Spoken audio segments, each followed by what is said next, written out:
We'll hear from the honourable member for Werriwa. Thank you, Mr Speaker. My question is to the Minister for Home Affairs. What were the key updates to migration in the Albanese Labor government's budget? Are there any alternatives? Call to the Leader of the House and Minister for Home Affairs. Thanks very much, Speaker, and I thank the member for the question and for the extraordinary work she does representing people in south-west Sydney. Tuesday night's budget confirmed that net overseas migration is now 45% lower than it was at its peak. And what's important to remember when it reached that peak, every single migration setting when it hit its peak were the migration settings left by the former government. Every single one of those. The 45% reduction that has occurred under changes that have been made by this government.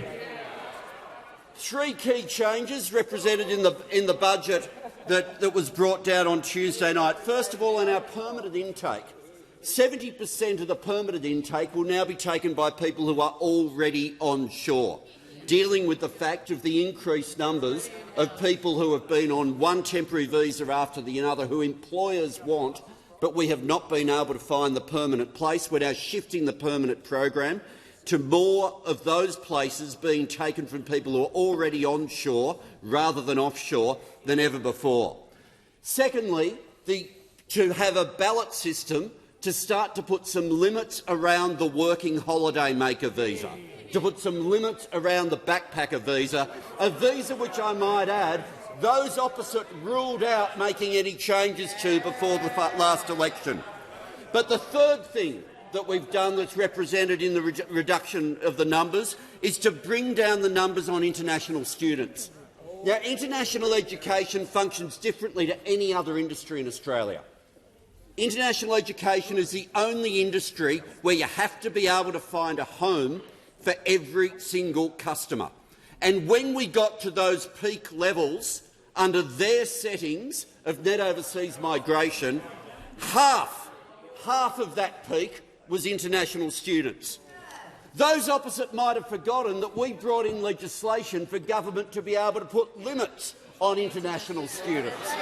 Those opposite might have forgotten that when we did that, we said it was so that we could limit numbers of overseas students to take into account student housing. And what did they do when there was something to limit what was putting the upward pressure on net overseas migration?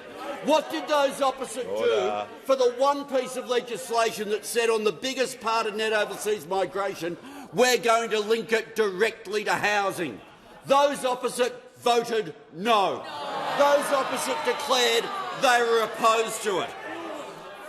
If they're opposed to doing anything on backpackers, opposed to do anything on students, for family visas, it's already the case that for a parent visa, which you can't apply for until you're 67, it's a 33-year wait.